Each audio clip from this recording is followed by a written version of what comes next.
Students, कैसे हो आप सब? उम्मीद करता हूँ आप और आपकी जो स्टडी है वो बहुत अच्छी चल रही है। आज की वीडियो में हम क्लास 11th का chapter number 4 complex numbers and quadratic equations, इसको हम मतलब कि स्टार्ट करने वाले हैं। इसकी हम इंट्रोडक्शन करने वाले हैं। अब कुछ बच्चों को कंफ्यूजन होगी। देखो, पहले बता दूं कि इस चैप्टर से पहले हमने सेट्स पढ़ लिया, रिलेशन एंड फंक्शंस पढ़ लिया, ट्रिग्नोमेट्री पढ़ लिया। ये तीनों चैप्टर्स बहुत ही अच्छे चैप्टर्स हैं, ना सिर्फ क्लास 11th के लिए बल्कि क्लास 12th के लिए भी। तो इसलिए इन चैप्टर्स को आपने बहुत ध्यान से करना है। इन सभी चैप्टर्स का लिंक आपको नीचे डिस्क्रिप्शन बॉक्स में जो है वो मिल जाएगा। तो अब बात करते हैं कंफ्यूजन की। कुछ बच्चों को कंफ्यूजन होगी कि उनकी बुक में तो चैप्टर नंबर जो 4th है वो है प्रिंसिपल ऑफ मैथमेटिकल इंडक्शन। तो क्योंकि एनसीईआरटी ने अपनी बुक चेंज कर दी है, सीबीएसई ने भी अपना सिलेबस चेंज कर दिया है, तो इसलिए अब वो चैप्टर जो है वो आपकी बुक से रिमूव हो चुका है। अब पहले ये चैप्टर नंबर 5 था, अब आजकल ये बुक में चैप्टर नंबर 4 है। बट इस चैप्टर में काफ़ी चेंजेस हुए हैं, बहुत ज़्यादा चेंजेस हुए हैं। अगर आपको पुरानी बुक के अकॉर्डिंग पढ़ना है तो उस पूरे चैप्टर की प्लेलिस्ट आपको नीचे डिस्क्रिप्शन बॉक्स में मिल जाएगी, जहाँ पर हम बिल्कुल अकॉर्डिंगली न्यू बुक के अकॉर्डिंग चलेंगे। तो देखो, complex number and quadratic equation chapter हम स्टार्ट करने वाले हैं। और यहाँ पर अगर आप देख पा रहे हो तो यहाँ मैंने लिखा है नेचुरल नंबर जो 1 से स्टार्ट होते हैं, ये आपको पता है। होल नंबर जो 0 से स्टार्ट होते हैं, इंटीजर जो मतलब नेगेटिव नंबर्स जिसमें इंक्लूड होते हैं, फुल नंबर्स होते हैं, रैशनल नंबर जो p बाई क्यू की फॉर्म में होते हैं, इररैशनल नंबर जिनको p बाई क्यू की फॉर्म में नहीं लिखा जा सकता। और इस पूरे सिस्टम को हम रियल नंबर सिस्टम बोलते हैं। तो हम कर रहे हैं चैप्टर नंबर 4 कम्प्लेक्स नंबर्स, ठीक है, बट बात हम कर रहे हैं रियल नंबर सिस्टम की। तो एक्चुअल में ये जो सिस्टम है ना, ये हमने लोअर क्लासेस में पढ़ा हुआ है। तो इसी सिस्टम में जो ड्रॉबैक्स आई हैं, इसी सिस्टम में मतलब देखो ना, आपको चैप्टर स्टार्ट करने से पहले आपके मन में कुछ क्वेश्चंस होने चाहिए। सर, हमें कम्प्लेक्स नंबर करना क्यों है, ये है क्या, और ये किस तरह से रियल नंबर सिस्टम से अलग है। तो उन सभी का आंसर करने की कोशिश करूंगा। तो ये जो सिस्टम है ये हम जानते हैं, इसको पढ़ा हुआ है हमने, अच्छे से पढ़ा हुआ है। अब इसी सिस्टम से बात करते करते मैं कम्प्लेक्स नंबर की बात करूंगा और वहाँ से हम कम्प्लेक्स नंबर का सिस्टम जो है वो सीख जाएंगे। तो ऐसा करते हैं। देखो, जैसा कि मैंने आपको बताया कि आपके मन में होना चाहिए कि ऐसी कौन सी कमी रह गई हमारे रियल नंबर सिस्टम में जो हमें एक नया सिस्टम बनाना पड़ा कम्प्लेक्स नंबर्स का।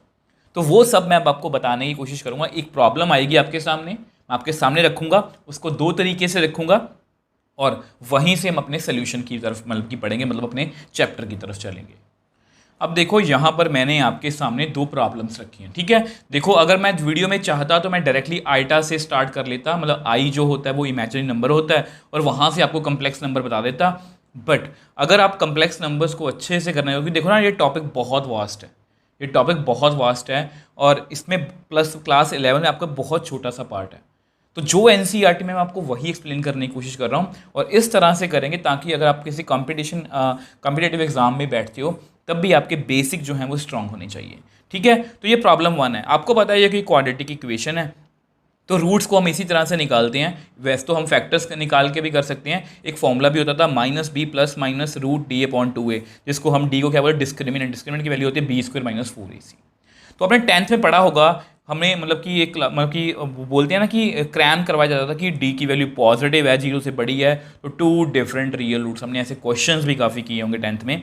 d = 0, 2 real equal roots, d <0 मतलब नेगेटिव है तो नो रियल रूट्स। मतलब वहाँ पर हम बोलते थे कि इस क्वाड्रेटिक इक्वेशन के कोई भी रूट्स जो हैं वो नहीं हो सकते, ठीक है। मैं ये नहीं कह रहा कि हमने पहले गलत पढ़ा था, बट ये एक प्रॉब्लम है हमारे लिए कि वहाँ पर हम इसकी वैल्यू नहीं निकाल सकते। अब दूसरी प्रॉब्लम है, सेम तरह की है बट कहने का थोड़ा ढंग बदल गया, x² + 1। देखो, अगर इसको मैं सिंपल भाषा में आपको कहना चाहूँ, मान लो मैंने यहाँ पर लिखा x² - 4 = 0, तो मैं ऐसे लिखता हूँ x² = 4। तो याद करो, हम इसको ऐसे लिखते हैं +-4, ठीक है। इसको 2 × 2 तो +-2। अब +-2 क्यों लिखते हैं, क्योंकि बेसिकली यहाँ पर फिल करके देखो, 2 का स्क्वायर भी 4 होता है एंड -2 का स्क्वायर भी 4 होता है। मतलब 2 नंबर इस इक्वेशन को सेटिस्फाई कर रहे हैं, तो इसके सोल्यूशन है।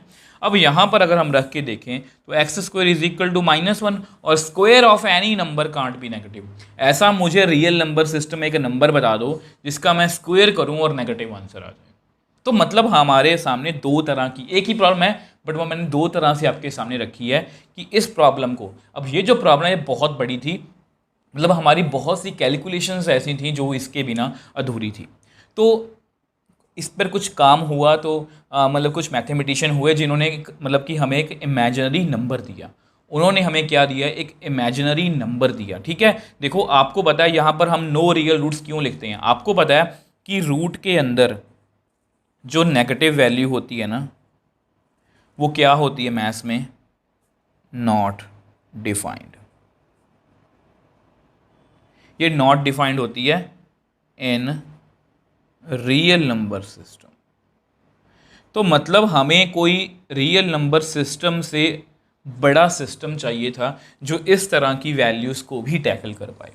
तो वहाँ से इन्वेंशन हुई किसकी, अयोटा, जिसको हम अयोटा भी बोलते हैं, इसको हम आई भी बोल सकते हैं। ठीक है, तो इसकी एक वैल्यू मतलब कि डिसाइड की गई √-1, कि रूट के अंदर नेगेटिव वैल्यू को हम आई से, रूट के अंदर सॉरी -1 को हम आई से डिनोट। -1 क्यों ली, आपके मन में क्वेश्चन होना चाहिए, क्योंकि -1 से हम सभी को रिप्रेजेंट कर सकते हैं। देखो अगर आपके सामने यहाँ पर -2 रूट आ जाए, ठीक है, तो इसको मैं ऐसे लिख सकता हूँ -1 × 2, इसको मैं ऐसे लिख सकता हूँ -1 × √2। तो ये किसकी, ये कितनी वैल्यू है, आई, और ये कितना है, √2, तो ये बन गया √2 आई। तो इस तरह से हम मतलब कम्प्लेक्स मतलब कि अयोटा जो है उसको रिप्रेजेंट कर सकते हैं। इसलिए इसकी वैल्यू डिसाइड की गई कि -1। देखो इसको मैं बहुत डिटेल में भी जा नहीं सकता क्योंकि क्लास 11th के अकॉर्डिंग ही हमें करना है, बट जितना एनसीईआरटी में वो आपको एक्सप्लेन करने की कोशिश कर रहा हूँ। ठीक है, तो अयोटा का डिसाइड हुआ कि वो कितनी वैल्यू रखेंगे, -1। अब यहाँ पर इस प्रॉब्लम में हमने क्या किया, हमने एक नंबर सोचा अयोटा स्क्वायर, जिसका अगर हम स्क्वायर करेंगे तो कितना आएगा, -1। कितना आएगा, -1। अब ये जो आपका अयोटा है या आई है, ठीक है, अब यहाँ पर भी कुछ बच्चों को डाउट होगा, वो मैं आपको थोड़ा सा आगे जाके क्लियर करूँगा। तो वेयर आई क्या है हमारा, where i is imaginary number. ये एक इमेजिनरी नंबर है। इमेजिन मतलब ये हमारी एक्चुअल में एग्जिस्ट नहीं करता, रियल नंबर सिस्टम में ये एग्जिस्ट नहीं करता, ये हमारी इमेजिनेशन में है। तो इस तरह की इमेजिनेशन से हम बहुत सी कम्प्लेक्स कैलकुलेशंस जो हैं वो ईजिली परफॉर्म कर पाए, इसलिए ये रियल नंबर सिस्टम से भी बड़ा सिस्टम है। अब ये मैं ऐसे क्यों बोल रहा हूँ, देखो ये आपके मतलब कि मैंने ना आपको आई के बारे में बताने की कोशिश की है। अब यहाँ पर भी मतलब कि थोड़ी मोटी बच्चों को कन्फ्यूज़न होगी कि अगर आई -1 है, देखो यहाँ पर कन्फ्यूज़न होगी। मैं आपको, आप खुद क्या सोचोगे, मैं खुद पहले सोचता हूँ कि बच्चे क्या क्या पूछ सकते हैं। अगर आई की वैल्यू -1 का रूट है, तो अगर आई को आई से मतलब आई स्क्वायर बन गया, -1 को -1 से करेंगे तो ये तो +1 आना चाहिए इसका आंसर, तो ये -1 कैसे आ गया। तो इन सभी बातों का आंसर अभी आगे जाके करेंगे। मैंने जस्ट आपको ये इंट्रोड्यूस करवाया है कि आइटा या आई होता क्या है। अब इसी के बिहाफ पर हम, देखो हम आई पढ़ रहे हैं, बट इसी के बिहाफ पर हम कम्प्लेक्स नंबर की तरफ जाएंगे, तो वो मैं आपको नेक्स्ट पेज पे बताने की कोशिश करता हूँ। तो अब देखो जैसा कि मैंने आपको बताया, अब हम कम्प्लेक्स नंबर्स की बात करने वाले हैं। तो number of the form a + ib where a and b are real numbers is a complex number. तो कोई भी कम्प्लेक्स नंबर, देखो कम्प्लेक्स नंबर को नॉर्मली हम z से डिनोट करेंगे, ठीक है, z मतलब कम्प्लेक्स नंबर। तो कम्प्लेक्स नंबर कैसा दिखता है, कम्प्लेक्स नंबर देखने में कैसा होता है, a + ib। अब i को आप जानते हो कि i क्या है, i क्या है, रूट के अंदर -1 नंबर की इमेजिनरी नंबर। ठीक है, तो कोई भी जो कम्प्लेक्स नंबर होता है वो दो चीज़ों से मिलके बनता है, एक होता है उसका रियल पार्ट और एक होता है उसका इमेजिनरी पार्ट। तो अगर हम रियल पार्ट, देखो ये सब बातें जो मैं आपको बता रहा हूँ ना, ये आपको, जैसा कि आपको पता है कि आपका पेपर, आपका सिलेबस कम हो गया, बट आपका पेपर का पैटर्न भी बहुत तरह से मतलब चेंज हो गया है। उसमें ज़्यादातर MCQs, कॉम्पिटेंसी बेस्ड क्वेश्चन ज़्यादा पूछे जा रहे हैं, केस स्टडीज़ पूछी जा रही हैं। तो इसलिए आपको किसी भी चैप्टर की डिटेल में जाना है ताकि हमें मतलब कि उसकी बेसिक नॉलेज मिले और हमें से MCQ मिस ना हो। जो बच्चे ऊपर ऊपर से बढ़ते हैं फिर उनके MCQ निकल जाते हैं। तो रियल पार्ट ऑफ Z, इसको पहले तो लिखने का तरीका होगी ना, नई चीज़ सीखने, इसको लैंग्वेज भी अपनी होगी। तो रियल पार्ट इसको ऐसे लिखते हैं REZ। ये मैं इसलिए बता रहा हूँ, कई बार ऐसा लिखा हो तो इसका मतलब समझ जाओ कि वो रियल पार्ट ऑफ Z पूछ रहे हैं। वो कितना है, ए क्या है, रियल पार्ट। अब आप कहोगे सर B भी तो रियल नंबर है, नहीं, B के साथ I लगा हुआ है, इसलिए वो क्या है हमारा, यस आप सही बोल रहे हो, इमेजिनरी पार्ट। वो क्या है हमारा, इमेजिनरी पार्ट ऑफ z। इसको कई बार ऐसा लिखा होता है IMZ। अब वो कितना है b, नॉट IB। कुछ बच्चे यहाँ पर IB लिखते हैं। देखो I जस्ट ये रिप्रेजेंट कर रहा है कि ये हिस्सा जो है ये इमेजिनरी है। देखो एग्जाम्पल समझ के देखो, अगर मैं ऐसे लिख दूँ, अब हमारा रियल पार्ट B है, इमेजिनरी पार्ट A है। अगर मैं एग्जाम्पल ऐसे एक और लिखते हैं, एग्जाम्पल लिखते हैं, तो अगर हम आपके सामने एक एग्जाम्पल लिखने की कोशिश करूँ तो let z is equal to 3 + 4 iota. तो इसका अगर कोई रियल पार्ट आपको पूछे तो आप कितना बोलोगे 3। इमेजिनरी पार्ट कोई पूछे तो आप कितना बोलोगे यस 4। अब कोई भी सोच, देखो a और b रियल नंबर है, a और b रियल नंबर है, तो ध्यान से देखो आप 3 + 4 आइटा भी लिख सकते हो, ये भी कम्प्लेक्स नंबर है। आप 3 + √3 आइटा भी लिख सकते हो, ये भी एक इमेजिन। आपको पता है ये इर्रेशनल नंबर है, ये रैशनल मतलब कोई भी आप ले सकते हो, किसी भी तरह आप फ्रैक्शन में भी नंबर ले सकते हो, ये भी मतलब कि क्या है, मतलब कि कम्प्लेक्स नंबर ही है। ठीक है। अब आपके मन में क्वेश्चन होगा कि सर कम्प्लेक्स नंबर फिर रियल नंबर सिस्टम से बड़ा सिस्टम कैसे हुआ, ये हम कैसे बोल सकते हैं कि वो जो है वो रियल नंबर सिस्टम से बड़ा है। हम ये भी तो बोल सकते हैं कि ये बिल्कुल अलग सिस्टम है, वो रियल नंबर सिस्टम से बड़ा क्यों है, वो मैं आपको बताने की कोशिश करता हूँ। अब देखो मैं आपके सामने ना कुछ एग्जाम्पल लिखने की कोशिश करूँ। अब देखो मैंने आपके सामने एक एग्जाम्पल लिखी है। अब आप मेरे को बताओ क्या ये एक कम्प्लेक्स नंबर है। आप कहोगे सर बहुत इजी क्वेश्चन है, पीछे इमेजिनरी नंबर लगा हुआ है तो ये एक कम्प्लेक्स नंबर है। कुछ बच्चों को डाउट भी हो सकता है, बट ये एक कम्प्लेक्स नंबर है। कुछ बच्चों के मन में जो डाउट होगा वो ये होगा कि सर वो तो ये फॉर्म में होता है, तो यहाँ पर तो सिर्फ 4 आई है, ए तो है ही नहीं है, मतलब एक की तो बात ही नहीं हो रही। तो क्या मैं इसको ऐसे लिख सकता हूँ 0 + 4 आई? यस, आप कहोगे यस लिख सकता हूँ। तो यहाँ पर हमारा रियल पार्ट ऑफ z1 कितना हुआ 0 एंड इमेजिनरी पार्ट कितना हुआ z1 का 4। तो ये क्या है, एक कम्प्लेक्स नंबर है। तो मैं लिख देता हूँ z1 is purely imaginary number.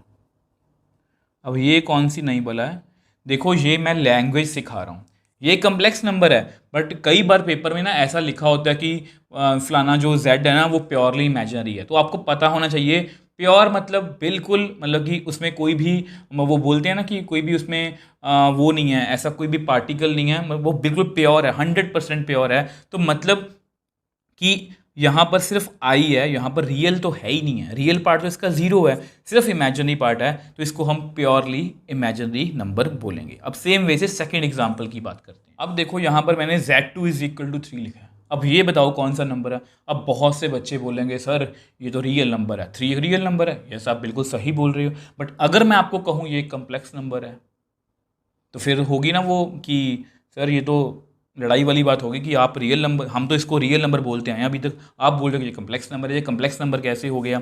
तो क्या मैं इसको ऐसे लिख सकता हूँ, क्या मैं इसको ऐसे लिख सकता हूँ 3 + 0 आई? यस लिख तो सकते हैं सर, बट फिर हमने अभी तक जो पढ़ा है वो गलत है? नहीं, वो गलत तो नहीं है।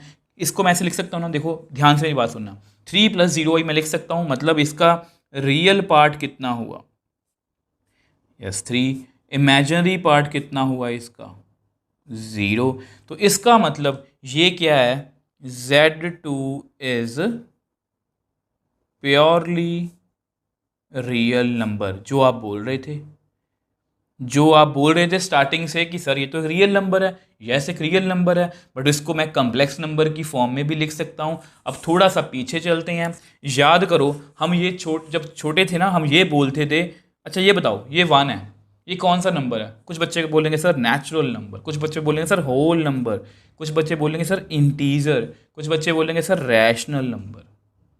तो हम याद करो हम ये बोलते थे कि every natural number is whole number, every whole number is integer, every integer is rational, और एवरी, इस पूरे सिस्टम को हम क्या बोलते हैं, रियल नंबर। तो इसलिए जो आपके मन में क्वेश्चन था कि कम्प्लेक्स नंबर सिस्टम जो है वो रियल नंबर सिस्टम से भी बड़ा है, तो मैं ये बोल सकता हूँ, यहाँ पर मैं आपको लिख के दिखा देता हूँ। तो देखो मैंने यहाँ पर वही लिखा है कि हर एक रियल नंबर जो है वो एक कम्प्लेक्स नंबर है, हर एक रियल नंबर एक कम्प्लेक्स नंबर है। कैसे? अब कोई भी रियल नंबर सोचो, जैसे 5, 0 आइटा लिख लो, ये कम्प्लेक्स नंबर बन गया। तो इस तरह से मैं लिख सकता हूँ कि हर एक, तो बता भी सकता हूँ आपको कि कम्प्लेक्स नंबर सिस्टम जो है वो रियल नंबर सिस्टम से भी बड़ा है, क्योंकि उसमें जैसा कि मैंने आपको लास्ट पेज बताया था, उसमें रूट के अंदर नेगेटिव का भी आंसर है, उसमें रूट का किसी भी नंबर का स्क्वायर नेगेटिव भी हो सकता है। तो इसलिए कम्प्लेक्स नंबर सिस्टम जो है वो रियल नंबर सिस्टम से बड़ा है। अब एक छोटी सी एग्जांपल और है, जस्ट आपको चीज़ों को या क्वेश्चंस को और अच्छे से समझाने के लिए। अब देखो ये जो एग्जांपल मैंने आपके सामने लिखी है, ये आपको क्वेश्चंस MCQ सॉल्व करने में काफ़ी हेल्प कर सकती है। वैसे इसमें हम डिटेल में और भी बात करेंगे। तो Z3 लिखा हुआ है। अब यहाँ पर आप कहोगे सर ये तो दोनों ही इमेजिनरी नंबर हैं, I भी इमेजिनरी नंबर है, आइटा स्क्वायर भी इमेजिनरी नंबर है, तो यहाँ पर हम फिर रियल और इमेजिनरी पार्ट कैसे लिखेंगे? तो ध्यान से देखो, अगर इसको सॉल्व करें, -3i + 4, आइटा स्क्वायर कितना होता है? -1। हमने लास्ट पेज पे किया है कि i का स्क्वायर कितना होता है? -1। अभी हमने इसको क्रैम किया, इसको समझेंगे भी, ठीक है। तो Z3 कितना हुआ फिर? -4 आगे लिख लो, -3i पीछे लिख लो। अब आपको पता है कि इसका रियल पार्ट कितना हुआ? -4, एंड इमेजिनरी पार्ट कितना हुआ? -3, ठीक है। तो चीज़ें जो हैं वो कम्प्लेक्स नंबर के लिए इस तरह से काम करती हैं। तो देखो अभी तक हमने कम्प्लेक्स नंबर में क्या पढ़ा? पहले तो हमने आई के बारे में सीख लिया, ठीक है। अब आई में जैसे ही हम थोड़ा सा कंफर्टेबल हुए, हमने कम्प्लेक्स नंबर की डेफिनेशन की कि जिस नंबर में रियल नंबर और कम्प्लेक्स की इमेजिन नंबर दोनों होते हैं उसको हम कम्प्लेक्स नंबर बोलते हैं, उसको ऐसे लिखते हैं हम। तो हमने प्योरली इमेजिन नंबर की बात की, प्योरली रियल नंबर की बात की, और यहाँ पर कुछ एक एग्जाम्पल भी की जो आपको थोड़ा सा समझाने के लिए क्वेश्चन किस तरह से आपको पूछे जा सकते हैं। अब देखो ये हमारे लिए बिल्कुल नया सिस्टम है। तो जिस तरह से हम 6th 7th 8th में पूरे नंबर सिस्टम का plus minus multiplication equality subtraction मतलब कि डिवीजन सब कुछ सीखते हैं, वैसे ही कम्प्लेक्स नंबर का भी सीखना पड़ेगा। और बिलीव मी ये बहुत ईजी है। तो उसको हम नेक्स्ट पेज पे करते हैं। अब देखो जैसा कि मैंने आपको बताया कि अब हम अलजेब्रा ऑफ कम्प्लेक्स नंबर्स मतलब कि डिस्कस करने वाले हैं। अब इस टॉपिक को करने के दो रीजंस हैं मेरे पास। पहला रीज़न आपकी एनसीईआरटी में ये सभी एडिशन सब्ट्रैक्शन मल्टीप्लिकेशन और मतलब कि जो है डिवीज़न वो गिवन है और उनकी प्रॉपर्टीज़ भी गिवन है। और ये सब कुछ जो है ये बहुत इंपॉर्टेंट होने वाला है, क्योंकि ये सब प्रॉपर्टीज़ आपको अब MCQs में पूछी जा सकती हैं। और दूसरा बड़ा रीज़न ये है कि हम इन्हीं प्रॉपर्टीज़ में पढ़ेंगे existence of additive inverse, existence of multiplicative inverse. अब इसके क्वेश्चंस आपकी बुक में भी हैं, आपको पेपर में भी आ सकते हैं। तो इसलिए जल्दी से डिस्कस करेंगे, बहुत इजी है, ठीक है। जस्ट आपको नेम्स पता होने चाहिए। तो सबसे पहले addition of two complex numbers की बात करते हैं। अब ये मैंने आपकी जो बुक वाली फॉर्मल लैंग्वेज है वो लिखी है कि Z1 एक कम्प्लेक्स नंबर है, Z2 कम्प्लेक्स नंबर है, तो दोनों को ऐड कैसे करेंगे, ये भी इस तरह से ऐड होंगे। तो जस्ट आपके नोट्स के लिए लिखा है, बट आपको पता है कि ये कम्प्लेक्स नंबर मैं आपको एग्जाम्पल से आगे दिखाऊंगा। लेट हम एक सिंपल सा कम्प्लेक्स नंबर लेते हैं, Z1 = 3 + 4 आइटा, और Z2 लेंगे हम मान लो 5 + 6 आइटा। तो बहुत सिंपल सा मैं आपको क्वेश्चन पूछूंगा कि अगर मैं आपको कहूं कि x + y + 2x + 4 इनको ऐड करो, तो आप कहोगे सर x में x ऐड कर दो, ठीक है, यही बोलते हो ना। तो यहाँ पर भी सेम है, Z1 + Z2, ठीक है। तो 3 + 5, क्योंकि ये रियल पार्ट है, 3 भी रियल है 5 भी रियल है, प्लस आइटा जो इमेजिनरी पार्ट है 4 + 6, तो कितना आ गया 8 + 10 आइटा।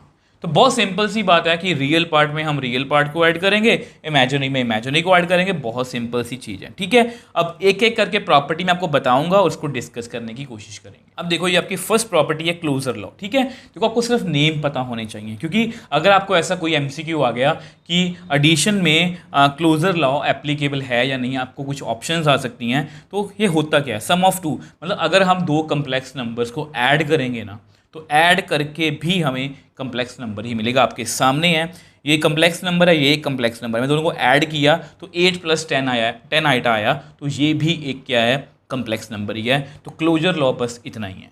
अब देखो ये आपका कम्यूटेटिव लॉ है। अब ये भी हमने बहुत बार पढ़ा है। ये सब कुछ ना हम वैसे देखा जाए तो हम रिलेशंस एंड फंक्शंस में पढ़ चुके हैं, ठीक है।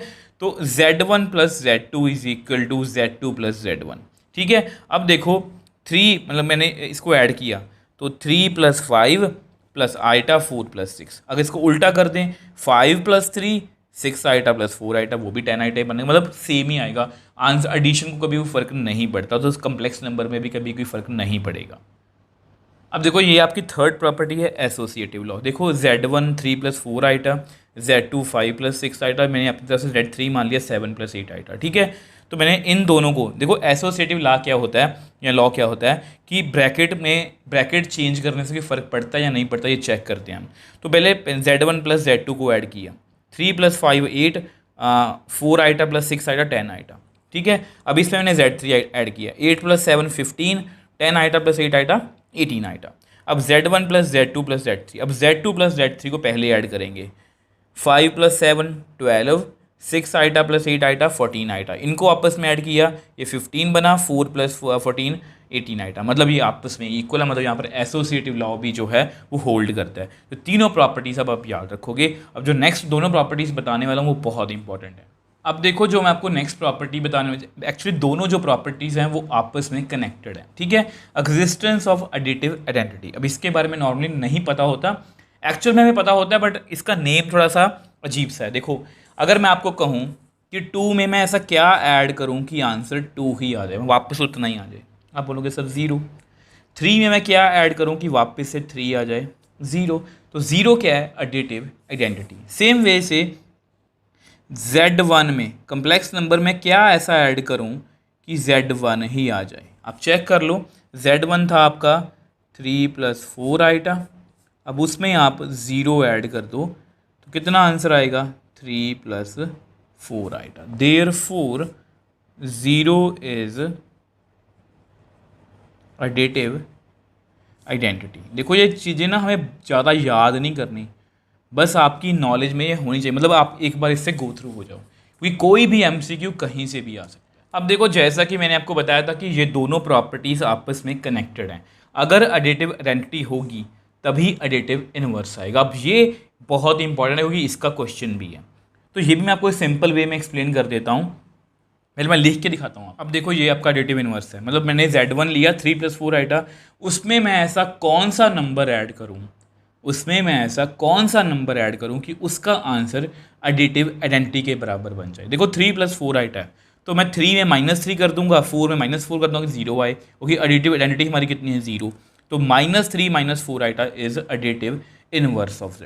तो बहुत सिंपल है, अगर मान लो कोई नंबर कम्प्लेक्स नंबर ऐसा है 5 - 6 आइटा, तो इसको मैं कैसे मतलब 0 करूँगा, -5 + 6 आइटा, तो ये इसका क्या है, एडिटिव इनवर्स। बस इतनी सी बात आपने ध्यान रखनी है, एडिटिव आइडेंटिटी और एडिटिव इनवर्स आपस में कनेक्टेड है, ये दोनों आपको पता होने चाहिए। ये दोनों इसके क्वेश्चंस भी आपको पेपर में आएंगे, इसको आगे जाकर थोड़ा सा डिस्कस और भी करेंगे कि क्वेश्चंस को सॉल्व कैसे करना है। तो इस तरह से ये काम करता है। अब इसके बाद सब्ट्रैक्शन की बात करते हैं। अब देखो डिफरेंस ऑफ 2 कम्प्लेक्स नंबर में ज़्यादा कुछ नहीं है, मान लो हमें इनको सब्ट्रैक्ट करना है, तो 3 + 4 आइटा, अभी तो मैं आपको सिखा रहा हूँ इसलिए थोड़ा सा हम फॉर्मेलिटी कर रहे हैं, तो इसको करने की ज़रूरत नहीं है।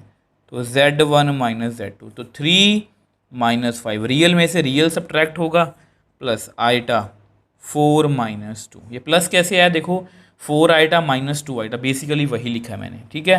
तो Z1 - Z2, 3 - 5 -2 प्लस 4 - 2 आइटा। इसको आप ऐसे भी कर लेना, 3 - 5 -2, 4 - 2 2। तो इस तरह से डिफरेंस जो है वो काम करता है। अब इसके बाद हम मल्टीप्लिकेशन की बात करते हैं। अब देखो ये आपकी मल्टीप्लिकेशन है, अब Z1 एक कम्प्लेक्स नंबर है, Z2 एक कम्प्लेक्स नंबर है, ये उनको मल्टीप्लाई करके आया है। अब ये थोड़ा सा आपको देखने में अजीब लगेगा, क्योंकि एक्चुअल में ये मुझे भी देखने में मुश्किल लग रहा है, बट एक्चुअल में इतना मुश्किल नहीं है। करके दिखाता हूँ आपको, ये Z1 है, ये Z2 है, तो Z1 × Z2, तो 3 + 4i × 5 + 6i। तो पहले ना आप 3 को हम ऐसे ही करते हैं, 3 को करो 5 से मल्टीप्लाई, मतलब इस पूरे कम्प्लेक्स नंबर से, फिर 4i को करो पूरे कम्प्लेक्स नंबर से मल्टीप्लाई। 3 को पहले इससे किया, 4i को फिर इससे किया, ठीक है। तो Z1 × Z2, आप इसको याद रखोगे, इसको याद रखने की जरूरत नहीं है, जस्ट मैंने फॉर्मेलिटी की है, ठीक है। तो 3 को 5 से किया 15, 3 को 6 से किया 18i, 4i को 20i, 4 × 6 = 24। ध्यान से देखो वहाँ पर i स्क्वायर हो गया, ठीक है। अब आपको पता है कि आई स्क्वायर हमने आज ही सीखा है कितना होता है -1, तो उसको फिल करते हैं। तो Z1 इंटू Z2 15 प्लस ये कितना बना 38i -20, आइटा स्क्वायर -1 है तो ठीक है, तो यहाँ पर -24। तो Z1 इंटू Z2 की वैल्यू कितनी आई है, तो यहाँ पर 15 - 24 कितना आएगा -9 + 38i। तो इस तरह से मल्टीप्लिकेशन काम करती है। यहाँ पर आपको देखने में अजीब लग रहा है बट एक्चुअल में यहाँ पर भी ए को पहले सी से मल्टीप्लाई किया, ए को डी से, देखो ए डी आइटा के साथ है वो यहाँ पर है, बी को सी के साथ किया, आइटा उसके साथ है यहाँ पर पड़ा है, इसको बी को डी के साथ किया, आइटा स्क्वायर भी आ गया -1 - बी डी वो यहाँ पर लिखा है। तो इस तरह से ये मल्टीप्लिकेशन काम करती है। इसको नहीं याद रखना हमने, इसको याद रखना है कि पहले 3 को उसके साथ फिर 4i को उसके साथ, इस तरह से हम सभी को मल्टीप्लाई करें। अब देखो ये आपकी पहली प्रॉपर्टी है क्लोजर लॉ, जैसे हमने एडिशन में की थी, product of two complex number. देखो इसका मतलब यही है कि अगर प्रोडक्ट भी करें, देखो जो एडिशन है वो क्लोजर है, मतलब अगर दो कम्प्लेक्स नंबर को हम ऐड करेंगे तो भी हमें कम्प्लेक्स नंबर ही मिलेगा। सेम वे से दो कम्प्लेक्स नंबर को मैंने मल्टीप्लाई किया तो भी मुझे क्या मिला है, एक कम्प्लेक्स नंबर ही मिला। अब देखो ये आपकी कम्यूटेटिव प्रॉपर्टी जिस तरह से एडिशन में थी कि अगर हम दो Z1 और Z2 को मैंने मल्टीप्लाई किया तो सारा प्रोसीजर आपको पता है कितना आएगा -9 + 38 आएगा। अब मैंने जस्ट इसको उल्टा कर दिया, Z2 पहले है Z1 बाद में है, तो 5 को 3 से मल्टीप्लाई किया, देखो 5 3 15, 5 4 20 आइटा, 6 आइटा को 3 से किया 18 आइटा, 6 आइटा को 4 आइटा से किया 24 आइटा स्क्वायर। तो जब इसको भी सॉल्व करोगे तो कितना आएगा -9 + 38 आइटा, मतलब इन दोनों में कोई भी फर्क नहीं है। तो यहाँ पर कम्यूटेटिव प्रॉपर्टी जो है वो होल्ड करती है। अब देखो ये आपकी नेक्स्ट मतलब की प्रॉपर्टी है या लॉ बोल लो, एसोसिएटिव लॉ, ठीक है। ये जस्ट मैंने वो करके दिखा दिया, आपकी बुक में ये किया नहीं हुआ है। देखो जस्ट मैंने वो इसलिए करके दिखाया क्योंकि इतना इंपॉर्टेंट भी नहीं है बट आपको ये पता भी होना चाहिए कि किस तरह से प्रूव होगा, ठीक है। Z1 मान लिया, Z2 मान लिया, Z3 अपनी तरफ से मान लिया, पहले Z1 और Z2 को मल्टीप्लाई किया। आपको पता है एसोसिएटिव लॉ में ब्रैकेट्स का चक्कर होता है, तो इसको मैंने 3 5 15, 3 6 18, 4 5 20, 24 आइटा स्क्वायर, ये लिखा पड़ा आपके सामने। इसको सॉल्व किया तो इतना आ गया -9 + 38 आइटा। इसको फिर से मल्टीप्लाई किया, -9 - 18, 38 आइटा, 76 आइटा स्क्वायर। इसको सॉल्व किया तो इतना आ गया, ठीक है। अब यहाँ पर मैंने Z2 Z3 को पहले सॉल्व किया, 5 1 = 5, 5 2 = 10 आइटा, 6 आइटा 12 आइटा स्क्वायर, यहाँ पर हमारे पास इतना आ गया। इसको -21 48 आइटा, -28 आइटा 64 आइटा स्क्वायर, तो मतलब सेम आ रहा दोनों तरफ आंसर। तो एसोसिएटिव लॉ भी जो है वो यहाँ पर होल्ड कर। अब देखो नेक्स्ट प्रॉपर्टी फोर्स की बात करते हैं, मल्टीप्लिकेटिव आइडेंटिटी। अब फिर से ये वही बात है कि जो मतलब ये आपस में दोनों प्रॉपर्टीज जो मैं करवाने वाला हूँ कनेक्टेड है, और अगर आपको मतलब कि एडिशन में ये समझ आई है तो यहाँ पर भी आपको समझ में आएगी। देखो मल्टीप्लिकेटिव आइडेंटिटी है, वहाँ पर एडिटिव आइडेंटिटी थी। मैंने को क्या बताया था कि 2 में मैं क्या ऐड करूँ कि 2 ही आ जाए, 0। तो अगर मैं आपको कहूँ 2 को मैं किस से मल्टीप्लाई करूँ कि 2 ही आ जाए, आपका आंसर होगा 1। तो सेम यहाँ पर है, तो यहाँ पर हम क्या करने वाले हैं, Z1 को मैं किस से मल्टीप्लाई करूँ कि Z1 आ जाए 1। अब वो करके दिखा देता हूँ, 3 + 4 आइटा को मल्टीप्लाई करते हैं हम 1 से, ठीक है। इसको आप ऐसे भी लिख सकते हो, जस्ट थोड़ा सा दिखाने के लिए कि मल्टीप्लिकेशन, इसको मैं 1 + 0 आइटा लिख सकता हूँ। 3 को 1 से किया 3 को 0 से किया 0 आइटा, 4 को 1 से किया 4 आइटा, 4 को 0 से किया 0। तो कितना आ गया 3 + 4 iota. Therefore 1 is multiplicative identity. देखो जब भी आइडेंटिटी का क्वेश्चन आएगा ना, आपने ये देखना है प्लस का पूछा है कि मल्टीप्लाई का। प्लस का मतलब कौन सा नंबर ऐड करूँ कि सेम आंसर आए, मल्टीप्लाई मतलब कौन सा नंबर मल्टीप्लाई करूँ कि सेम आंसर आए। तो यहाँ पर हम 1 से करें। अब देखो ये आपकी मल्टीप्लिकेटिव इन्वर्स की मैं बात कर रहा हूँ, तो एडिटिव इन्वर्स में मैंने वो करके दिखाया था, यहाँ पर वो करके नहीं दिखा रहा। Z कोई कम्प्लेक्स नंबर है तो इसको ऐसे समझ लो कि 2 को मैं किससे मल्टीप्लाई करूं कि आंसर 1 आए। आप बोलोगे सर 1/2, तो वही यहाँ पर मैंने लिखा है। अब देखो 1/z को मैंने इसलिए सॉल्व नहीं किया क्योंकि अभी हमें डिवीज़न करनी है और उसमें मुझे आपको एक इंपॉर्टेंट बात समझानी है, तो इसलिए अब इतना समझ लो। और वैसे भी इस टॉपिक को हमें आगे जाके वीडियो में और भी पढ़ना है क्योंकि इसका क्वेश्चन इंपॉर्टेंट है, ये आपको पेपर में आ सकता है। अब इसकी एक लास्ट प्रॉपर्टी वो भी बता देता हूँ। अब देखो ये आपकी डिस्ट्रीब्यूटिव प्रॉपर्टी है, जस्ट नाम की प्रॉपर्टी है, वैसे इसको हम पहले कर चुके हैं। आप मतलब कि मल्टीप्लाई में कर चुके हो इसको, जैसे मैंने किया था ना 3 को मैंने 5 + 6 आइटा से मल्टीप्लाई किया था। तो 3 को पहले 5 से किया, 3 को फिर 6 से किया। वही यहाँ पर है, पहले कम्प्लेक्स नंबर को मतलब कि इससे मल्टीप्लाई करना है प्लस फिर उसको इससे करना है। सेम ऐसे मतलब अगर ब्रैकेट्स चेंज भी कर दें, इधर उधर भी कर दें, पीछे भी नंबर हो तो भी सेम काम ही है। मतलब जिस तरह से नॉर्मल एडिशन, सब्ट्रैक्शन और मल्टीप्लिकेशन होती है वैसा ही हमें कम्प्लेक्स नंबर में भी करना है। तो इसमें ज़्यादा कुछ समझने को नहीं है। अब लास्ट टॉपिक रह गया, लास्ट रह गया अलजेब्रा में डिवीज़न, वो मैं आपको नेक्स्ट पेज पे बता देता हूँ। अब देखो नेक्स्ट हम बात करने वाले हैं मतलब कि डिवीज़न ऑफ 2 कम्प्लेक्स नंबर्स। ये बहुत ही इंपॉर्टेंट है, और जिस तरह से मैंने आपको लास्ट पेज पे बताया था कि मल्टीप्लिकेटिव इन्वर्स, अब मैं आपको पूरा नहीं बता रहा, मैंने जस्ट आपको ऐसे बता दिया कि z × 1/z कितना होता है 1, ठीक है। अब वो मैं आपको क्यों नहीं बताया था, आपको मैं यहाँ पर बताने वाला हूँ। अब ये 2 कम्प्लेक्स नंबर मैंने सेम आपकी बुक वाली एग्जाम्पल उठाई है जानबूझ के, क्योंकि उन्होंने जिस तरह से डिवीज़न को दिखाया आपको थोड़ा सा मुश्किल लगेगा, ठीक है। तो हमें क्या करना है, आपको पता है z1/z2 मतलब 6 + 3i को मुझे डिवाइड करना है 2 - i से। तो डिवाइड कैसे करेंगे, अब देखो यहाँ पर बहुत इंपॉर्टेंट बात आपको बताने वाला हूँ, अपने एक्सपीरियंस से बता रहा हूँ। देखो अगर आप मतलब कि नॉर्मल कम्प्लेक्स नंबर कौन सा होता है, आप कहोगे सर जिसका रियल पार्ट मतलब कि अलग हो। जैसे अगर मैं यहाँ पर एक नंबर लिखूँ 5 + 4 आइटा डिवाइड बाय 4, ठीक है, ऐसे लिख दूँ, तो आप कहोगे सर इसका रियल पार्ट है 5/4 और इमेजिनरी पार्ट है 4/4। बिल्कुल सिंपल है, बिल्कुल सही बोल रहे हो आप। और अगर जिस तरह से यहाँ पर है, अगर आप इसको सेपरेट करोगे ना तो ये कुछ ऐसा बनेगा, मतलब नीचे हमेशा आई रहेगा, नीचे हमेशा आयोटा रहेगा। तो यहाँ पर हमें रियल और इमेजिनरी पार्ट अलग अलग करने में दिक्कत होगी। अगर ऐसा होगा तो ये कम्प्लेक्स नंबर की फॉर्म में नहीं रहेगा। तो इसलिए आज के बाद आप याद रखोगे, जब तक हम कम्प्लेक्स नंबर पढ़ेंगे, हम कभी भी आइटा को डिनोमिनेटर में नहीं रखेंगे। जैसे ही आइटा डिनोमिनेटर में आएगा हमें पता है कि हमें पहले इसको सॉल्व करना है। अब सॉल्व कैसे करना है, इसको हम करेंगे रैशनलाइज करना बहुत ईजी है। 2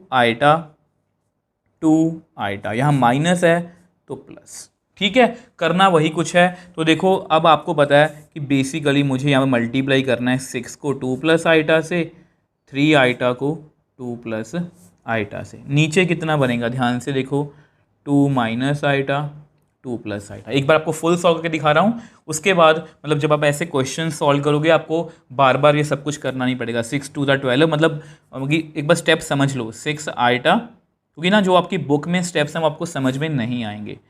3 आइटा स्क्वायर। अब यहाँ पर आपको पता है एक फॉर्मूला लगेगा, कौन सा लगेगा, a - b a + b, वो होता है a² - b²। तो सेम यहाँ पर भी a² - b²। अब आपको पता है बिकॉज आइटा स्क्वायर हमने आज ही सीखा कितना होता है -1, ठीक है। तो देयरफॉर z1/z2 ऊपर कितना आ गया 12 + 12 आइटा। अब 3 की जगह आइटा स्क्वायर की जगह -1, यहाँ पर 4 आइटा स्क्वायर कितना होता है -1, ठीक है। ये बनेगा 12 + 12 आइटा -3 डिवाइड बाय 5। तो अगर आप इसको सॉल्व करोगे तो z1/z2 9 + 12 आइटा बाय 5। तो ध्यान से चेक करो, आपका आंसर आपकी बुक में यही है। तो बस आपने बुक वाला मेथड नहीं फॉलो करना, आपने बस इतनी बात याद रखनी है कि जब भी हम डिवाइड करेंगे तो नीचे अगर आइटा है तो पहले मैं उसको रिमूव करूंगा, बस। तो हमारा अलजेब्रा जो है यहाँ पर कंप्लीट है। हमने एडिशन भी सीख लिया, उसकी प्रॉपर्टीज़ कर ली, सब्ट्रैक्शन सीख ली, मल्टीप्लिकेशन सीख ली, उसकी प्रॉपर्टीज़ कर ली, और डिवीजन सीख लिया। अब इसमें कुछ भी सीखने को नहीं है, एक छोटा सा टॉपिक है इक्वलिटी ऑफ 2 कम्प्लेक्स नंबर्स, वो हम नेक्स्ट पेज पे डिस्कस कर लें। अब देखो नेक्स्ट हम इक्वलिटी पढ़ने वाले, बहुत सिंपल है। मैंने 2 कम्प्लेक्स नंबर लिखे हैं, a + आइटा b और z2 है c + आइटा d। ये 2 नंबर्स हैं। अब z1 = z2 है, z1 = z2 है, और ये तभी पॉसिबल है अगर रियल पार्ट ऑफ z1। अब आप मेरे को बताओ कि रियल पार्ट ऑफ z1 कितना है a और रियल पार्ट ऑफ z2 कितना है c। तो a अगर = c होगा, सेम वे से इमेजिनरी पार्ट कितना है, नो आइटा b नहीं, ओनली b, और इमेजिनरी पार्ट z2 का कितना है d।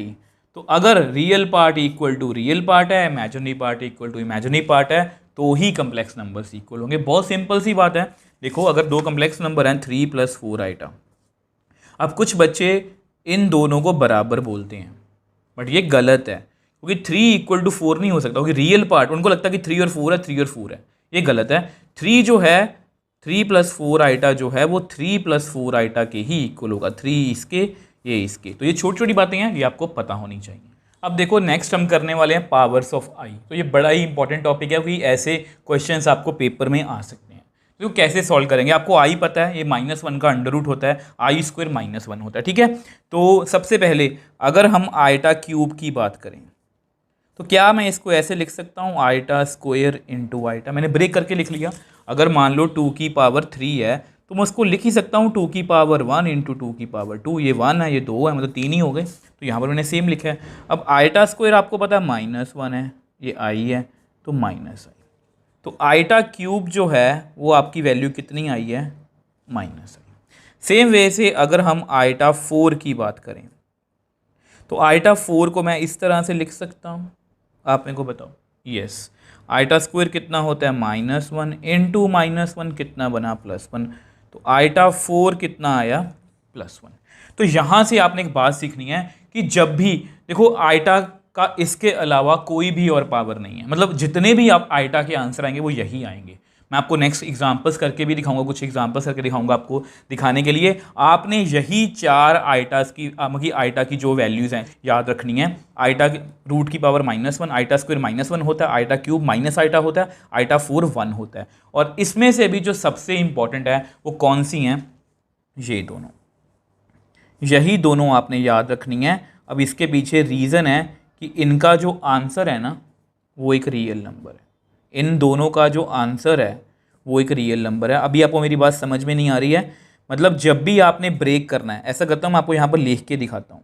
अब देखो यहाँ पर मैंने आपके लिए बात लिखी है कि जितनी मर्जी आइटा, देखो आपको सामने मैं करके दिखाऊंगा, आइटा की बड़ी बड़ी पावर्स आएंगी, तो आपने हमेशा उनको 2 पावर में या 4 पावर में ही ब्रेक करना है, क्योंकि इन दोनों का आंसर जो है वो एक रियल नंबर है। अब जो मैं आपको बातें कह रहा हूँ मैं नेक्स्ट पेज पे करके दिखाता हूँ। अब देखो यहाँ पर मैंने आइटा की पावर 9 लिखी है, आपको तो पता है, हमें तो आइटा की 4 पावर्स ही पता है। तो हम क्या करेंगे, इसको ना इस तरह से ब्रेक करने की कोशिश करेंगे।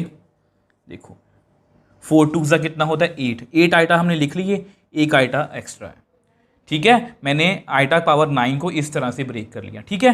तो 4 × 2 = 8 होता है, इंटू आइटा। अब आइटा की पावर 4 जो है वो आपको पता है 1 होती है, 1 का स्क्वायर कितना होता है, 1 × आइटा कितना होता है, आइटा। तो आइटा की पावर मतलब 9 की वैल्यू कितनी आ गई, कितनी आ गई, आइटा, ठीक है। तो इस तरह से ये काम करता है। अब सेम वे से नेक्स्ट एग्जांपल की बात करते हैं। अब जो नेक्स्ट एग्जांपल है वो ऐसा करते हैं, थोड़ी सी बड़ी पावर सॉल्व करते हैं। ये बुक में क्वेश्चन नहीं है ऐसे, बट ये आपको MCQs में आ सकते हैं। आइटा की पावर 63। अब आइटा की पावर 63 है, ठीक है। तो हमेशा ऐसा किया करो, देखो 60 मैं जानबूझ के ऐसे नंबर ले रहा हूँ, 63 ऐसा है जो 4 के या मतलब कि 2 के टेबल पे नहीं आता, तो इसको मैं ऐसे लिख सकता हूँ, आइटा की पावर 62 × आइटा, ठीक है। अब आइटा की पावर 63, अब इसको मैं ऐसे लिख सकता हूँ, 31 को 2 से मल्टीप्लाई करेंगे तो 62 ही आएगा, ठीक है। ये क्योंकि ना यहाँ पर हमेशा देखो, सॉरी मैंने आइटा लिखना था, देखो समझने की कोशिश करो। मैंने 62 इसलिए लिखा कि 4 और 2 के टेबल पर मतलब कि ऐसे इवन नंबर्स ही आएंगे, तो मैंने इसको ऐसे ब्रेक कर लिया, ठीक है। अब देखो कितनी भी बड़ी पावर आ जाए आपने घबराना नहीं, क्योंकि यहाँ पर तो -1 ही आएगा ना, और -1 की पावर ऑड है। अगर माइनस को हम ऑड बार लिखेंगे तो आंसर माइनस ही आएगा, तो -1 × आई, तो हमारा आंसर कितना आया, आइटा की पावर 63 का माइनस आइटा, ठीक है। अब एक लास्ट एग्जाम्पल करते हैं, जस्ट वो आपको समझाने की कोशिश करूँगा कि ऐसे क्वेश्चन आपको MCQs में आ सकते हैं। अब वो लास्ट मतलब कि जो एग्जांपल है वो पता है कौन सी है, आइटा की पावर -39, ठीक है। अब इसका मतलब ये है कि ये कुछ ऐसा है, ठीक है। अब आपको पता 39 है, तो अब ये 2 के टेबल पे तो जाएगा नहीं, तो क्या मैं इसको 38 × आइटा लिख सकता हूँ, आइटा की पावर -39। अब आइटा पर 38 है, तो इसको मैं ऐसे लिख सकता हूँ, 19 × आइटा, 19 × 2 = 38। अब आपको पता है विच इम्प्लाइज, ये सभी क्वेश्चंस आपको पेपर में MCQs में आ सकते हैं, -1 की पावर 19 × आइटा, अब -1 की पावर 19 तो माइनस ही होगी क्योंकि ये ऑड है। तो कितना आंसर आ गया, इसको ऐसे कर लो -1/आइटा। ठीक है। अब जैसा कि हमने डिवीजन में सीखा था कि नीचे आइटा नहीं हो सकता, तो हम क्या करेंगे, हम इसको कर देंगे रैशनलाइज। तो रैशनलाइज करते हैं, इसको ना ऐसे कर दो, आइटा से मल्टीप्लाई कर दो, चाहे आप माइनस जिस तरह से मर्जी कर दो। ठीक है। तो ऊपर कितना आएगा माइनस आइटा, नीचे आइटा स्क्वायर। तो माइनस आइटा, आइटा स्क्वायर कितना होता है -1। तो विच एम्प्लाइज आइटा की पावर -39 की वैल्यू कितनी आ गई आइटा। तो इस तरह से मतलब ये जस्ट आपको एक दिखाने का तरीका है कि आइटा की डिफरेंट पावर्स को किस तरह से सॉल्व किया जा सकता है। कोई मर्जी पावर आ जाए, आपने 4 वैल्यूज याद रखनी है, iota, iota square, iota cube और आइटा की पावर 4। आई होप ये भी आपको क्लियर है। अब देखो यहाँ पर एक छोटी सी इंपॉर्टेंट इन्फॉर्मेशन आपको देनी है, आपकी बुक में भी है। ठीक है। आपको पता है कि √2 को अगर मैं √8 से मल्टीप्लाई करूँ तो सेम रूट में लिख सकता हूँ मैं। 2 × 8 16, √16 कितना होता है 4। सेम वे से जानबूझ के मैंने एक नेगेटिव नंबर लिखा है। अब आपको इसको सॉल्व करना आता है। इसको मैं लिख सकता हूँ -1 × 8, -1 को सेपरेट कर लिया, -1 का रूट कितना होता है आइटा, 2 × 8 16, 16 का रूट 4। ये सब कुछ आपको क्लियर है। अब जैसा कि मैंने आपको बताया था कि आपको आइटा स्क्वायर में कुछ बच्चे जो ज़्यादा मतलब कि ध्यान से पढ़ते हैं उनको आइटा स्क्वायर की वैल्यू में कुछ गड़बड़ लगती है, और वो बताता हूँ कैसे। उसको लिखने की कोशिश करते हैं। नाउ हमें पता है कि आइटा स्क्वायर कितना है -1, मैंने आपको सिखाया। ठीक है। अब नाउ मैं आइटा स्क्वायर को ऐसे लिख सकता हूँ, आइटा इंटू आइटा। और आज ही की वीडियो मैंने आपको ये भी सिखाया कि -1 का रूट होता है ये -1 का रूट होता है। और आपको पता है हमने इसको सेम रूट में कर सकते हैं, और -1 को -1 से करेंगे तो +1 आ गया। तो ये कितना आ गया 1, विच इज़ कॉन्ट्राडिक्शन। मतलब ये तो कुछ तो गलत हुआ है ना यहाँ पर, विच इज़ कॉन्ट्राडिक्शन। क्योंकि क्योंकि जो आइटा स्क्वायर है उसकी वैल्यू कितनी होती है -1। जब मैंने इसको इस तरह से सॉल्व करने की कोशिश की तो ये सॉल्व नहीं हो रहा, मतलब ये 1 आ रहा है। तो मतलब कुछ ना कुछ तो गड़बड़ हुई है। अब वो मैं आपको एक्सप्लेन करने की कोशिश करता हूँ, कई बार आपको ऐसा MCQ पेपर में अब यहाँ पर मैंने आपको वही बताने की कोशिश की है कि √A को √B से मल्टीप्लाई करेंगे तो रूट के अंदर हम एक ही रूट के अंदर हम लिख सकते हैं। ये तभी पॉसिबल है अगर A और B दोनों पॉजिटिव, जैसे इस केस में था, जहाँ एक कोई पॉजिटिव और दूसरा, या one of them is positive and other is negative. जैसा कि इस केस में एक नेगेटिव है तो भी ये पॉसिबल है। बट ये जो आइडेंटिटी हमें यहाँ पर यूज़ की है, ये अगर दोनों नेगेटिव होंगे ना तो ये पॉसिबल नहीं है। ये आपको MCQ में आ सकता है। ठीक है। इसमें ज़्यादा कुछ सोचना नहीं है। आइटा स्क्वायर की वैल्यू -1 ही होती है, -1 ही रहेगी। मैंने जस्ट आपको ये बताया कि कुछ बच्चे इस तरह से भी सॉल्व करने लगते हैं और उनको लगता है कि हमने गलत पढ़ा है, तो वो मैंने आपको क्लैरिटी दी है और आपकी NCERT में भी है, तो इसलिए आपको ये MCQ भी आ सकता है। तो ये जो आइडेंटिटी हम यूज़ करते हैं नॉर्मली रियल नंबर सिस्टम में, ये अगर दोनों नेगेटिव हैं तो हम नहीं यूज़ कर सकते। अब देखो नेक्स्ट एक छोटा सा टॉपिक है modulus and conjugate of a complex number. वैसे तो इस टॉपिक को हमें मतलब कि 4.2 कह लो या 5.2 कह लो, उसमें पढ़ना है। और ये मैं थोड़ा सा मतलब कि वो बोलते हैं ना कि ये बड़ा ही अनफॉर्चुनेट है कि जो CBSE ने सिलेबस रिमूव किया है, आपकी जो नई बुक्स भी हैं उसमें एक्सरसाइज, अगर आप नई NCERT की बात करो तो उसमें एक्सरसाइज 4.2 का बेसिक सारा कुछ है, बट एक्सरसाइज 4.2 का क्वेश्चन कोई भी नहीं है। तो ये बड़ी ही अजीब सी बात है। तो फिर से मैं आपको यही बताऊंगा, अगर आपको नई बुक के अकॉर्डिंग करना है तो आप मतलब इन वीडियोस को, इस प्लेलिस्ट को देख सकते हो। अगर आपको पुरानी बुक के अकॉर्डिंग देखना है, पुरानी NCERT, तो उसके अकॉर्डिंग भी अलग से प्लेलिस्ट बनी हुई है, आपको डिस्क्रिप्शन बॉक्स में दोनों प्लेलिस्ट मिल जाएंगी। ठीक है। वैसे इसको हम 4.2 के या 5.2 के बेसिक में डिस्कस बहुत ज़्यादा डिटेल में करेंगे। मैं वहाँ पर आपको मैं फील करवाने की कोशिश करूँगा। यहाँ पर थोड़ा सा चीज़ आपको बताने की कोशिश करता हूँ। ZX + आइटा वो एक कम्प्लेक्स नंबर है, तो मॉडुलस मतलब Z का मॉड। आपको पता है मॉड का मतलब क्या होता है, जिसकी पॉजिटिव वैल्यू होती है। हमने मॉड के बारे में यही पढ़ा है, तो मैंने वही लिखा है, नॉन नेगेटिव रियल नंबर 0 या 0 से बड़ा। एक्चुअल में मॉडुलस का काम क्या होता है, मॉडुलस हमें एक वैल्यू देता है कि कम्प्लेक्स नंबर जो है, अगर हम उसको, वो आपको पता होगा ये कोऑर्डिनेट सिस्टम है, तो कम्प्लेक्स नंबर में आर्गेंट प्लेन होता है। तो ये मान लो यहाँ पर कम्प्लेक्स नंबर है 3 + 4 आइटा, तो ये ओरिजिन से कितना दूर है ये हमें बताता है। ठीक है। इसको मैं आपको नेक्स्ट वीडियो में फील भी करवाऊंगा, बट अभी के लिए इसको कैलकुलेट कैसे करते हैं मैं आपको वो बता देता हूँ। तो Z मॉडुलस जो होता है वो पता कैसे कैलकुलेट होता है, रियल पार्ट ऑफ z उसका square plus imaginary part of z उसका स्क्वायर अंडर रूट। ठीक है, एक एग्जांपल से इसको कर भी लेते हैं। तो सिंपल सी एग्जांपल लेते हैं, let z is equal to -3 + 4 iota. तो नाउ z मॉडुलस कैसे कैलकुलेट करेंगे? रियल पार्ट कितना है -3, इमेजिनरी पार्ट कितना है नो, फिर से टोक रहा हूँ आपको, 4 आइटा नहीं 4। ठीक है, तो प्लीज़ इस बात का आप ध्यान रखोगे, ये बच्चों से गलती होती है। तो 9 + 16 तो ये कितना आएगा 25, और इसको मैं प्लस माइनस नहीं लिखूंगा तो ये डिस्टेंस होता है एक्चुअली, तो ओनली +5, तो ये z मॉडुलस है। तो इस तरह से हम मॉडुलस को कैलकुलेट करते हैं। अभी आप इतना ही सीख लो। अब सेम वे से कंजुगेट की बात करते हैं। अब देखो ये कंजुगेट है, z कोई कम्प्लेक्स नंबर है, तो कंजुगेट को हम z के ऊपर बार लगा के करते हैं। अब आपको पता है z आपका है x + आइटा y, तो z कंजुगेट कैसा होगा x + आइटा y का होल के ऊपर ऐसे बार लगा दो। तो ये कैलकुलेट कैसे होता है? बेसिकली होता कुछ नहीं है, जस्ट इमेजिनरी पार्ट का जो है वो साइन चेंज हो जाता है। अभी अब इतना ही सीख लो, नेक्स्ट वीडियो में आपको डिटेल में बताऊंगा इसका काम क्या है। तो यानी कि जब भी मतलब अगर हम माइनस है तो प्लस हो जाएगा, प्लस है तो माइनस हो जाएगा। मैं आपको एक एग्जाम्पल करके दिखा देता हूँ।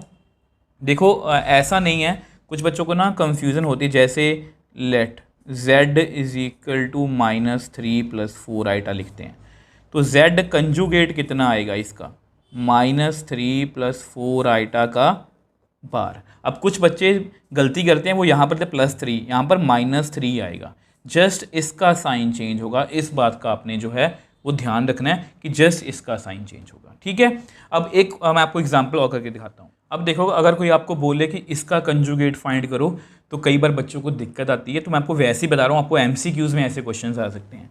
तो सबसे पहले तो आप इस 4 आइटा स्क्वायर को सॉल्व करो, तो ये बेसिकली बनेगा 3 आइटा + 4।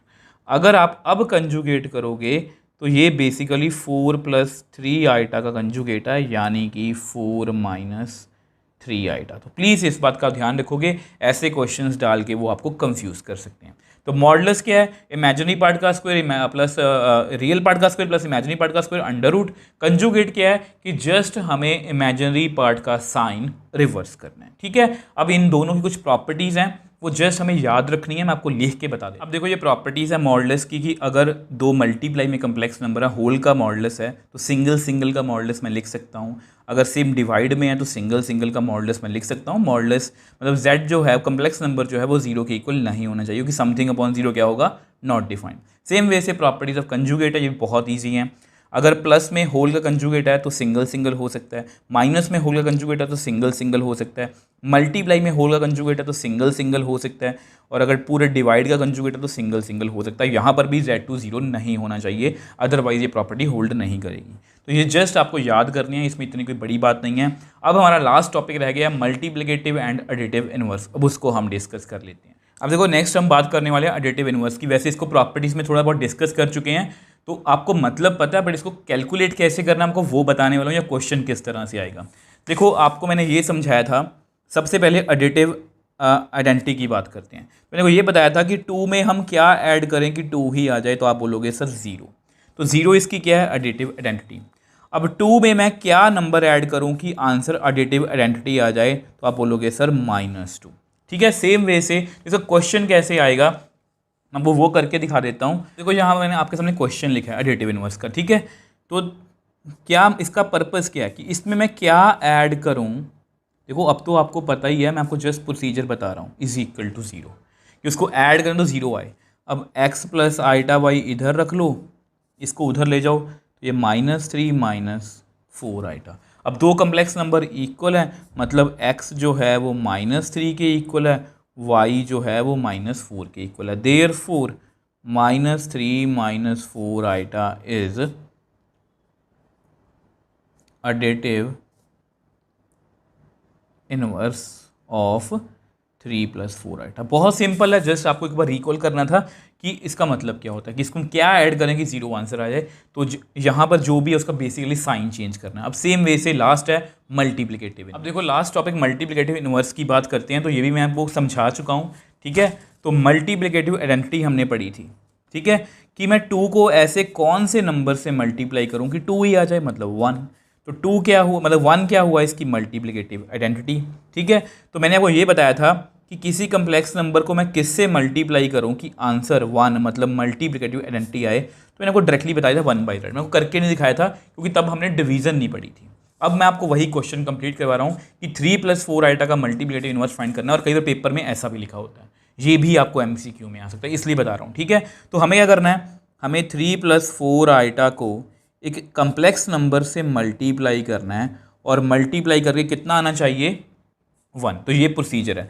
तो विच एम्प्लाइज, मुझे बेसिकली x + i, इसको उधर ले जाओ तो 3 + 4 आइटा, यही है ना, मतलब मुझे इसकी वैल्यू चाहिए। अब आपको पता है कि नीचे आइटा आ चुका है, तो इसको हम बर्दाश्त नहीं करेंगे, हम क्या करेंगे, इसको रैशनलाइज।